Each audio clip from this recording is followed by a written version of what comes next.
In George Orwell's 1984, while you watched TV, TV watched you all the time. Big Brother was watching. As we go into that brave new year, 1984, American television and technology is still relatively benign.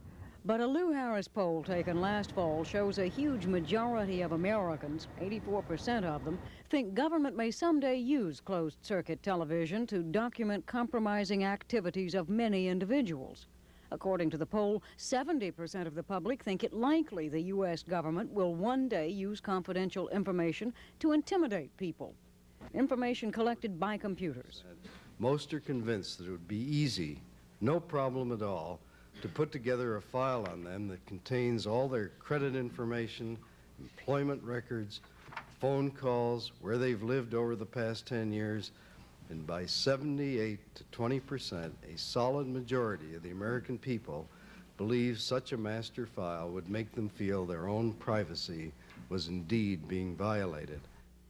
In Orwell's 1984, language was euphemistically perverted for political ends. Secret police operated out of the Ministry of Love. In our time, the Soviets' Pravda, meaning truth in English, is a tool for propaganda. The American War Department has become the Defense Department.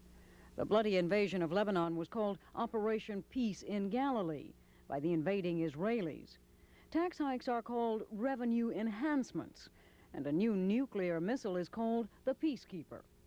In Orwell's 1984, government drones toiled in the Ministry of Truth, rewriting and forging old newspapers so past reality would not embarrass present politicians, just as modern Soviets rewrite encyclopedias and history books.